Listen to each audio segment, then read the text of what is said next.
Next topic start कर रहे हैं students. Law of diminishing marginal utility को इन शॉर्ट हम DMU भी कहते हैं।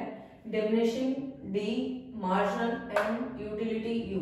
ठीक है, तो हम लॉ पढ़ने जा रहे हैं। ठीक है, तो पढ़ना स्टार्ट करते हैं। पहले हम डिफाइन पढ़ते हैं। ठीक है, लॉ ऑफ DMU मतलब diminishing marginal utility state that as we consume more and more units of a commodity the utility derived from each successive unit goes on decreasing। इसका मतलब क्या हुआ? इसका मतलब हुआ कि जो DMU है वो स्टेट करता है जब हम ज्यादा से ज्यादा कमोडिटी को कंज्यूम करेंगे तो जो यूटिलिटी हर बार जो डराइव्ड हो रही है वो डिक्रीज करती जाएगी, यानी कि कम होती जाएगी। ठीक है, ये हमारा लॉ हमें समझाना चाहता है DMU। ठीक है, अब जो है ये सबसे पहले किसने दिया था, हम उनका नाम पढ़ लेते हैं। फर्स्ट गिवन सबसे पहले दिया था जर्मन की इकोनॉमिक्स है HS गॉसेन ने दिया था। इसका नाम जो है गॉसेन जी, इनका नेम आप नोट कर लीजिए, नोट साथ साथ में बनाते जाइए, MCQ क्वेश्चन बनते जाएंगे। मैंने आप लोगों के लिए स्टार भी लगा दिए हैं 2 ग्रीन मार्कर से, आप लोग जरूर नोट करना। एग्जाम पॉइंट ऑफ व्यू की वजह से जो है, एग्जाम पॉइंट ऑफ की वजह से आपके जो क्वेश्चन है वो MCQ में जरूर पूछे जा सकते हैं। तो आप प्लीज इस चीज को नोट कर लेना कि जो सबसे पहले गिवन किसने दिया था, ये जर्मन के इकोनॉमिक्स से HS गॉसेन ने दिया था। एंड तभी इसका जो नेम है गॉसेन फर्स्ट लॉ ऑफ कंजम्पशन भी इसको बोला जाता है। दोनों क्वेश्चंस को रिवाइज कर लेना, MCQ जरूर बनेगा और आपके 1 या 2 नंबर पक्के हो जाएंगे। नेक्स्ट पे चलते हैं। हमारे कुछ अजम्पशंस हैं DMU के, यानी कि DMU के अजम्पशंस। देखो हम माइक्रो पढ़ रहे हैं तो अजम्पशन तो वेरी इंपॉर्टेंट है हमारे लिए। अजम्पशन में हमें चीजें एज्यूम करके चलनी होती है। मैं हमेशा टॉपिक को ज्यादा फोकस करती हूँ उसकी हेडिंग पे, क्योंकि अगर हेडिंग में ही आपको चीज समझ आ जाएगी तो आगे तो आपको डेफिनेटली आ ही जाएगी। ठीक है, तो अजम्पशंस में हमें कुछ चीजें अज्यूम करके चलनी होती है, तभी वो चीजें जो है वो प्रूफ हो पाती है। अगर मैंने आपके सामने के 5 पॉइंट्स लिखे अजम्पशंस के DMU के, अगर हम इसको प्रूफ करना चाहते हैं कि ये जो लॉ उन्होंने दिया है वो सही है, तो हमें इनकी बोली हुई बातों को मानना पड़ेगा, तभी ये जो लॉ है वो काम करेगा। अगर हम सोचें कि हम इसका उल्टा करेंगे और उसके बाद भी लॉ सही हो जाए तो डेफिनेटली लॉ कभी भी प्रूफ नहीं हो पाएगा। तो हमें लॉ को प्रूफ करने के लिए इनकी कही हुई बातों को मानना पड़ेगा और वैसे ही अप्लाई करना पड़ेगा।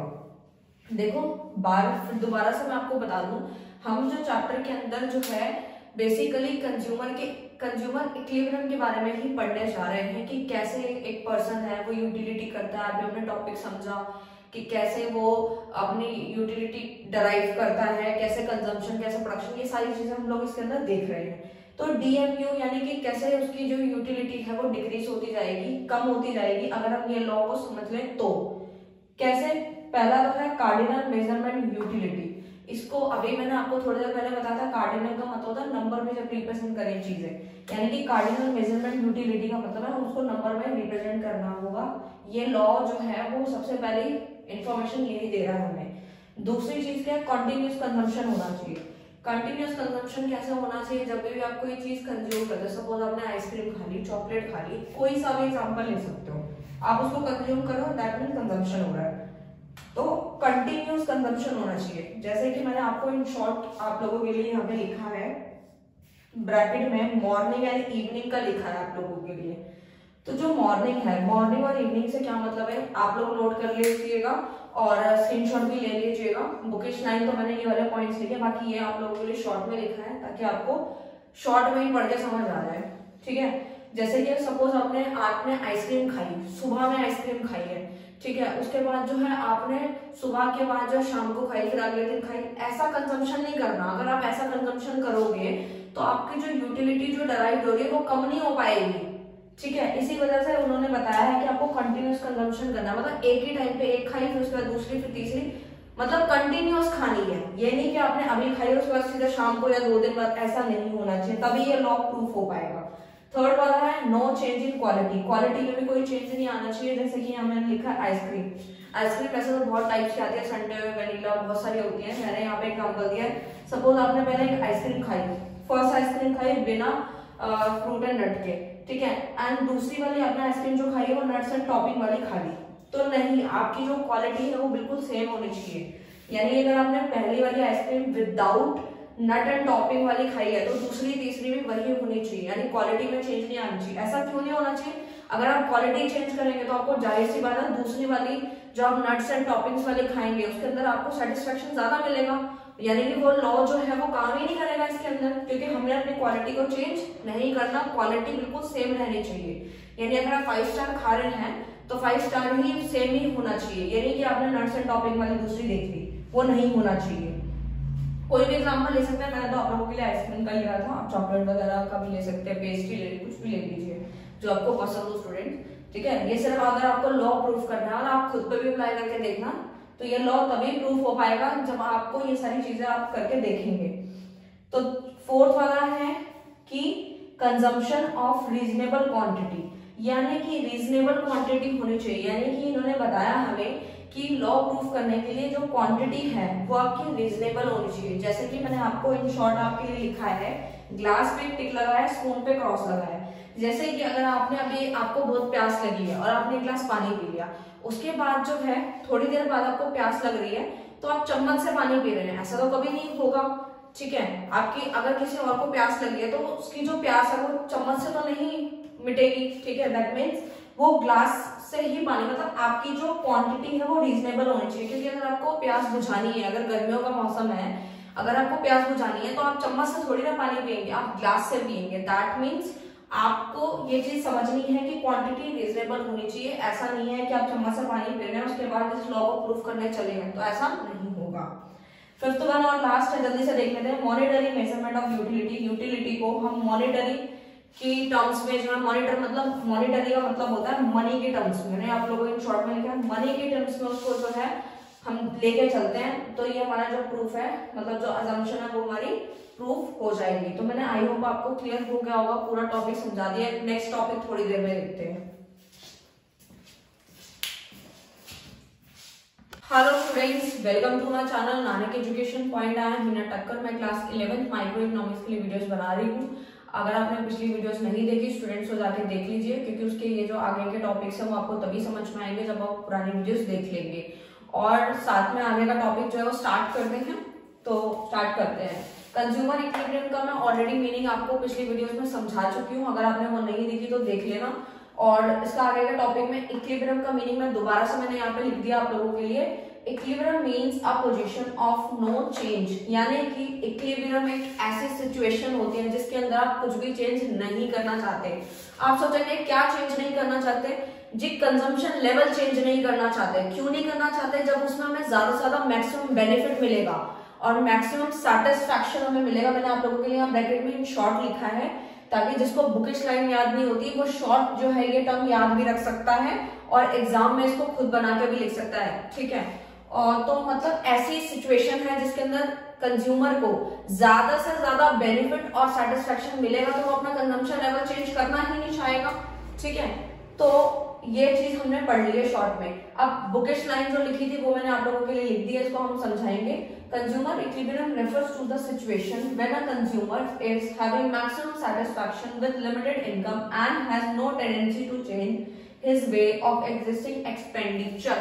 इसका मतलब क्या हुआ स्टूडेंट्स? इसका मतलब हुआ कि कंज्यूमर इक्विलिब्रियम एक ऐसी सिचुएशन होती है जिसके अंदर कंज्यूमर को ज्यादा से ज्यादा सेटिस्फैक्शन मिलता है उसकी लिमिटेड इनकम के हिसाब से उसको मैक्सिमम सेटिस्फैक्शन मिला और साथ में ही वो अपने एक्सपेंडिचर लेवल को भी चेंज नहीं करना चाहता, यानी कि no tendency to change his way of existing expenditure. तो ये मतलब वो हमारे कंज्यूमर इक्विलिब्रियम का। आई होप आपको समझ आ गया होगा। अगर नहीं समझ आया तो बिल्कुल भी टेंशन मत लेना, क्योंकि आप लोगों के लिए और डिटेल में आगे मैं समझाऊंगी, तो उसी को स्टडी करेंगे। जब हम ग्राफ और जो हमारा शेड्यूल होता है, यानी कर्व और शेड्यूल से जब हम चीजों को समझते हैं ना, तो हमें 100% चीजें समझ में आने लगती हैं। तो उसी से ही समझेंगे, देख लेते हैं। तो consumer equilibrium can be discuss under 2 different situation, यानी कंज्यूमर इक्विलिब्रियम को 2 मेथड से डिस्कस कर सकते हैं हम लोग, किया गया है। एक तो होता है consumer spend his entire income on single commodity, यानी सिंगल कमोडिटी में जब वो अपनी इनकम को स्पेंड करता है तो क्या सिचुएशन बनती है, और कंज्यूमर जब स्पेंड करता है अपनी इनकम को टू कमोडिटीज में, यानी कि फर्क है, इसमें सिंगल कमोडिटी है, इसमें टू कमोडिटीज है। कमोडिटीज का मैंने मीनिंग आप लोगों को पिछली वीडियो में बताया है, अगर आपने वो नहीं देखी तो प्लीज स्टूडेंट्स देख लेना। तो आगे देखते हैं कमोडिटीज, यानी कि सिंगल कमोडिटी के अंदर तीन सिचुएशन देखने को हमें मिल रही है, यानी कि एमयू क्या होता है, यानी मार्जिनल यूटिलिटी। एक्स मैंने लिखा है यहाँ पे कमोडिटी के लिए, यहाँ पे भी एक्स लगा कमोडिटी के लिए, ठीक है। तो जब आपकी मार्जिनल यूटिलिटी ज्यादा हो और प्राइस कम हो तो इस केस के अंदर क्या होगा, कंज्यूमर अपना इंक्रीज करेगा कंजम्पशन। स्टूडेंट्स मैंने यहाँ पे ये इंक्रीज का साइन दिया है, ज्यादातर मैं अपनी वीडियोस में और नोट्स में यही साइन यूज करती हूँ इंक्रीज के लिए, और डिक्रीज के लिए नीचे वाला साइन यूज करती हूँ। तो स्टूडेंट्स आप देख सकते हैं इसके अंदर मैंने काफी वीडियोस में यूज किया है ये। और कंज्यूमर इंक्रीज कंजम्पशन, कंज्यूमर कब अपनी इंक्रीज करेगा कंजम्पशन, देखो इसको थोड़ा सा समझने की कोशिश करो।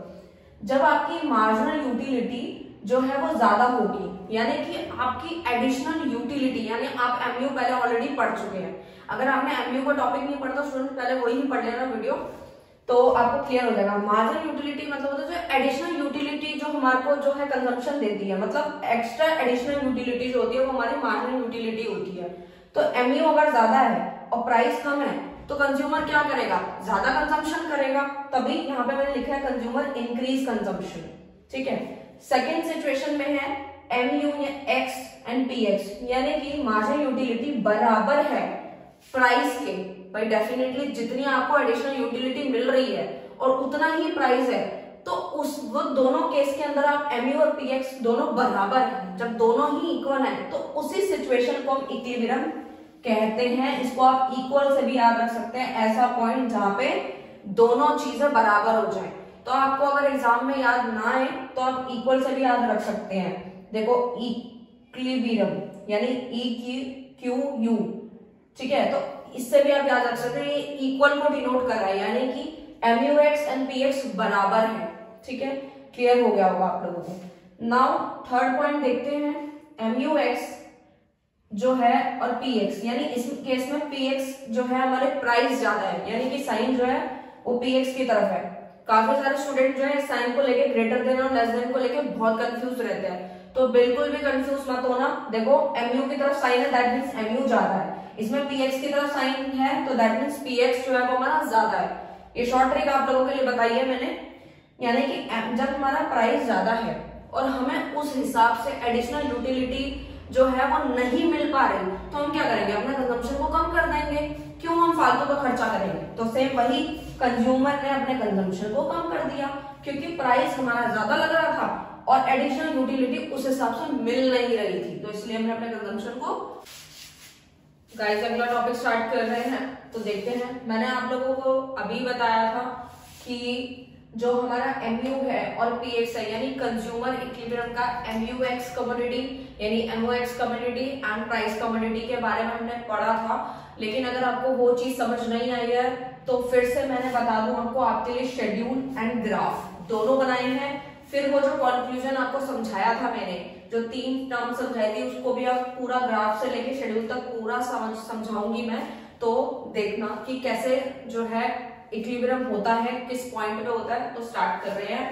सबसे पहले ये मैंने शेड्यूल बनाया, जो भी बॉक्स बनाते हैं वो हमेशा हम उसको शेड्यूल कहते हैं, और जो ये जो मैंने ऐसे ग्राफ बनाया है इसको हम कर्व कहते हैं इकोनॉमिक्स के टर्म्स में। और ये दोनों बनाने बहुत ही ज्यादा इंपॉर्टेंट होते हैं। मैं आपको फिर से बता दूं, अगर आपका जो आप एग्जाम आने वाले हैं मार्च में, जो एग्जाम होगा फाइनल टर्म, उसमें आपका थ्योरी का पेपर होगा, उसमें आपको जो है क्वेश्चन के अंदर बोले या ना बोले आपको शेड्यूल एंड कर्व दोनों ही बनाने हैं। अगर आप ये दोनों प्रेजेंटेशन देंगे तो डेफिनेटली आप माइक्रो इकोनॉमिक्स में बहुत अच्छा स्कोर करेंगे। ये नोट कर लेना इस बात को, क्वेश्चन में बोलेगा नहीं कि आपको शेड्यूल बनाना है या कर्व बनाना है।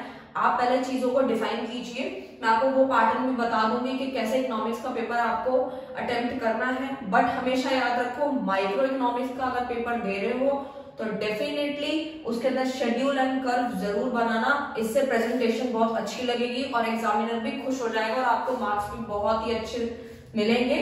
ये तो आप ये करके जरूर देखना, फिर कमेंट जरूर करना कि बताना मेरे को कि आपको मार्क्स किस टाइप के मिले हैं, यानी कि अगर आपने शेड्यूल और कर्व दोनों बनाए होंगे तो।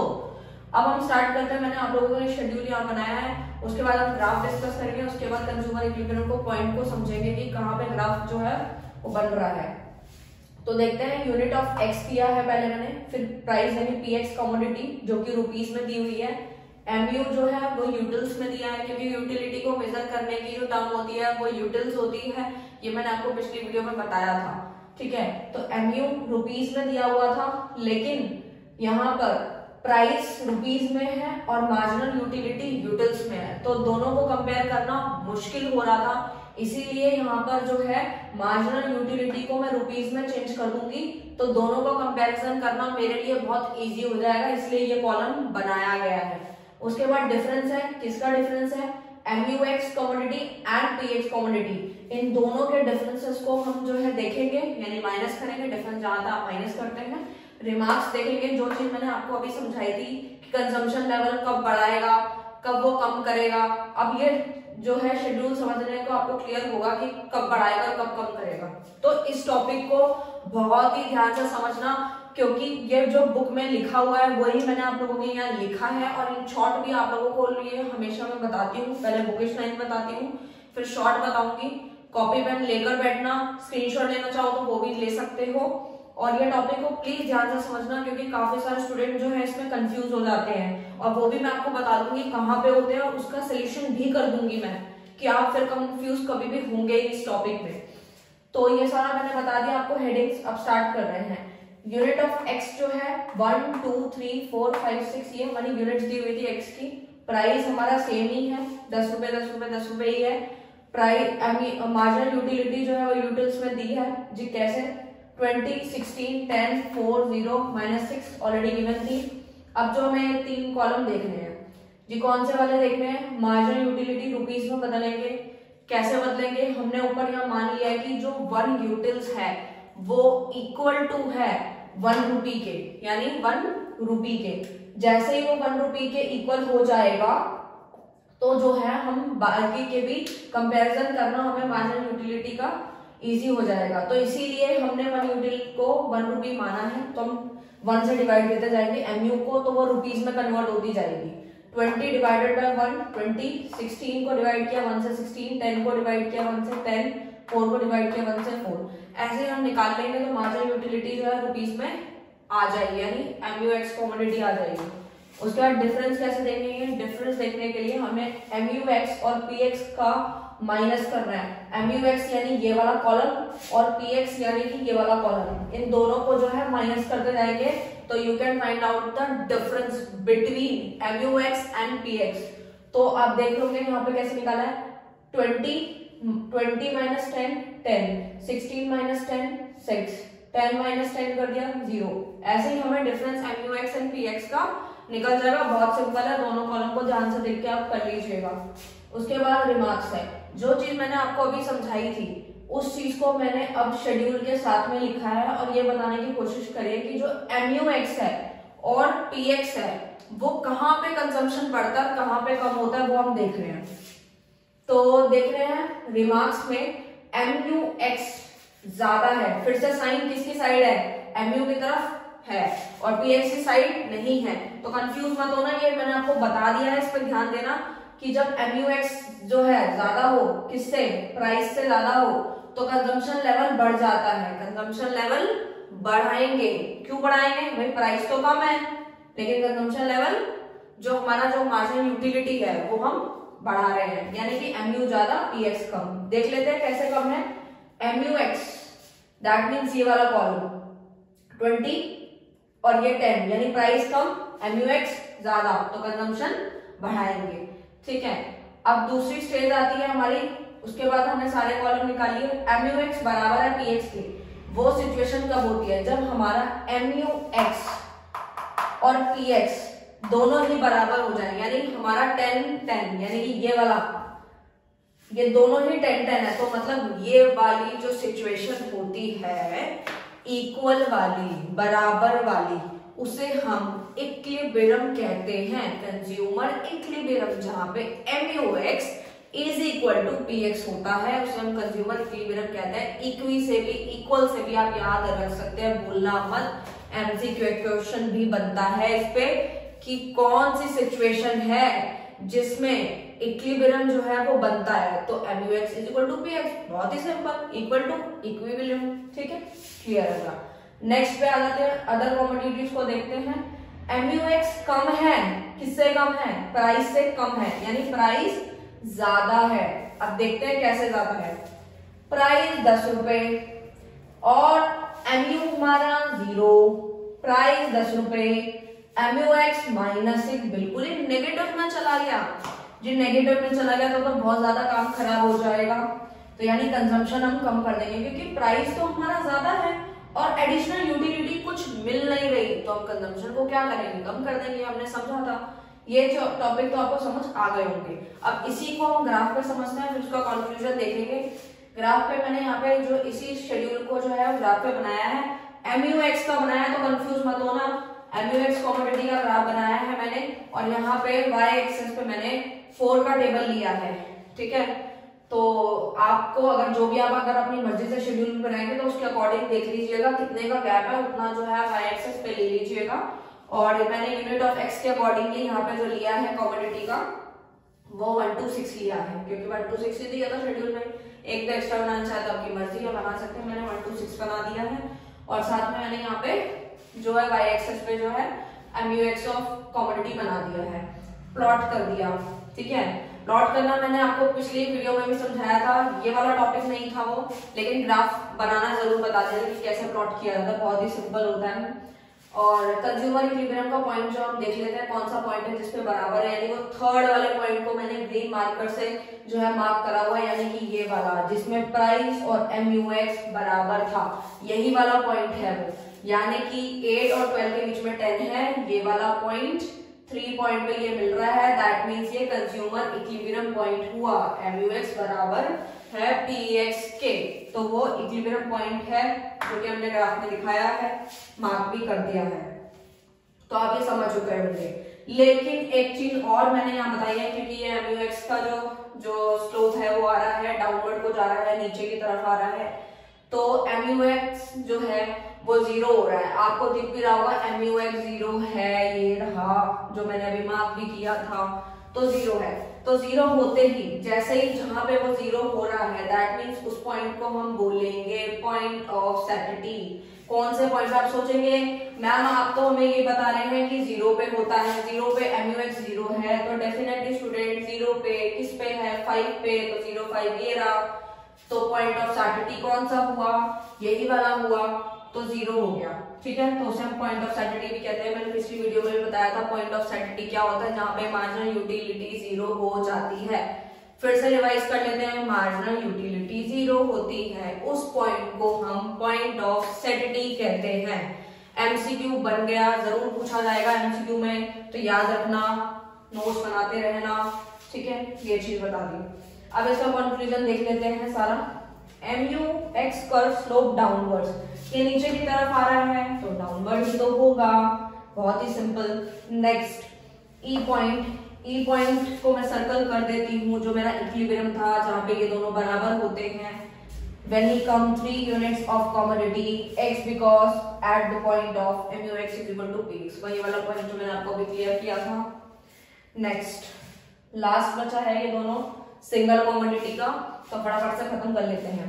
He will not consume 4 unit of X as MUX ₹4 is less than price is paid of ₹10।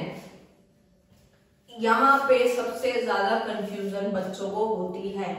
Consumer equilibrium समझना तो बहुत आसान था कि जहां पे दोनों जो MUX और प्राइस बराबर होता है वो हमारा इक्विलिब्रियम होता है, लेकिन इस पॉइंट में 2 पॉइंट कंफ्यूजन क्रिएट करते हैं। तो स्टूडेंट बहुत ध्यान से समझना, अगर आपने इन दोनों पॉइंट को बहुत ध्यान से समझ लिया तो डेफिनेटली आप कभी भी कंफ्यूज नहीं होंगे। तो प्लीज थोड़ा ध्यान दीजिएगा इस पॉइंट के ऊपर जो मैं अभी बोलने वाली हूं। He will not consume 4 unit of X, MUX ₹4 is less than price is paid of ₹10। वो बोलना चाह रहे हैं कि जो हमारी फोर्थ यूनिट है, फोर्थ यूनिट कौन सी वाली है जी, ये वाली है। मैं इसके यहाँ पे स्टार बना देती हूँ। ये जो फोर्थ यूनिट है वो बोलना चाहते हैं कि कंज्यूमर जो है वो कंज्यूम ना करे, क्योंकि इसके अंदर जो है ₹4 में less than price is paid of ₹10, यानी कि MU हमारा 4 है और प्राइस हमारा ₹10 है, तो हमें ये वाले लेवल पे कंजम्पशन नहीं करना। आप ये सोचेंगे कि चलो ठीक है, हमने मान लिया कि ₹10 प्राइस है, मार्जिनल यूटिलिटी कम है, तो हमें कंज्यूम नहीं करना चाहिए। ये तो ठीक है, चलो ये चीज आपको समझ में आ गई। क्यों नहीं करना चाहिए? क्योंकि प्राइस जो है वो ₹10 दे रहे हैं हम, लेकिन उस हिसाब से एडिशनल यूटिलिटी कम है, तो हमें ये लेवल नहीं देखना, यानी कि इस पे हमें खर्च कंजम्पशन नहीं करना। ठीक है, क्लियर हो गया आप लोगों को? अब नेक्स्ट देखते हैं। He will not consume 2 unit of X, MUX ₹16 is more than the price paid। अब सबसे ज्यादा इंपॉर्टेंट वाला पॉइंट आया है कि जो यूनिट 2 है, यानी कि मैं इसकी यहाँ पे हैश लगा देती हूँ, पहले स्टार बनाया था, अब हैश बना रही हूँ ताकि आप कंफ्यूज ना हो। अब वो बोलना चाहते हैं कि यूनिट 2 पे भी उसको कंजम्पशन वो नहीं करेगा। अब आप सोचेंगे क्यों नहीं करेगा मैम, आपने तो अभी बताया था कि ये वाला लेवल तो वो वाला होता है जिसमें वो अपने कंजम्पशन को इंक्रीज करेगा, और आप अभी ये बात बोल रहे हैं कि इसको यूनिट 2 यूनिट पे कंजम्पशन वो करेगा ही नहीं। तो इस पॉइंट को समझो। देखो प्राइस तो सेम है, ₹10, कुछ भी चेंज नहीं हुआ, लेकिन मार्जिनल यूटिलिटी जब हमारी 20 है तो उसके बाद ये कम हो गई। देखो अगर हम प्राइस के अकॉर्डिंग देखें तो प्राइस तो सेम ही है, लेकिन मार्जिनल यूटिलिटी के हिसाब से वो क्या हो रहा है, पहले के अकॉर्डिंग कम हो रहा है। और जब वो कम हो रहा है, इसी रीजन की वजह से उन्होंने बोला है कि वो 2 यूनिट परचेज ना करे। बट यहाँ पे लिखा है कि वो कंजम्पशन को बढ़ा रहा है। कंजम्पशन को वो तब बढ़ा रहा है अगर हम प्राइस के अकॉर्डिंग देखें, तो प्राइस को अगर मार्जिनल यूटिलिटी के हिसाब से देखें तो कंजम्पशन लेवल बढ़ा है, बट मार्जिनल यूटिलिटी के हिसाब से देखें तो कंजम्पशन वो नहीं करेगा, क्योंकि पहले मार्जिनल यूटिलिटी 20 थी, अब 16 हो गई। यही इंपॉर्टेंट पॉइंट था जिसमें सबसे ज्यादा कंफ्यूजन क्रिएट होती है। तो आप इस पॉइंट को डेफिनेटली समझ लेना। अब आप बिल्कुल भी नहीं बोलोगे। अगर फिर भी डाउट है तो मुझे इंस्टाग्राम पे जरूर डीएम करना, मैं जरूर रिप्लाई दूंगी, इस चीज को दोबारा क्लियर कर दूंगी। फिर से एक बार ये टॉपिक को दोबारा समझा देती हूँ। दोनों पॉइंट्स इंपॉर्टेंट थे, very very important, confusion point भी थे, बट अब ये समझने के बाद कंफ्यूजन खत्म हो जानी चाहिए। देखो पहले वाले जो हमारा फोर्थ वाला था, इसमें क्या था, मार्जिनल यूटिलिटी कम थी, प्राइस जो है ज्यादा है, तो इस वाले केस के अंदर कंजम्पशन कम करेगा। कंजम्पशन कम इसलिए करेगा क्योंकि प्राइस के अकॉर्डिंग देखा जाए तो कम है, और प्राइस जो है इसमें सेम है, यानी कि तब भी कंजम्पशन नहीं करेगा। 2 यूनिट पे तो हमें साफ साफ दिख रहा है कि मार्जिनल यूटिलिटी ज्यादा है, प्राइस के अकॉर्डिंग ज्यादा है, बट अगर मार्जिनल यूटिलिटी की एडिशनल यूनिट चेक की जाए तो वो कम है। आई होप आपको ये क्लियर हो।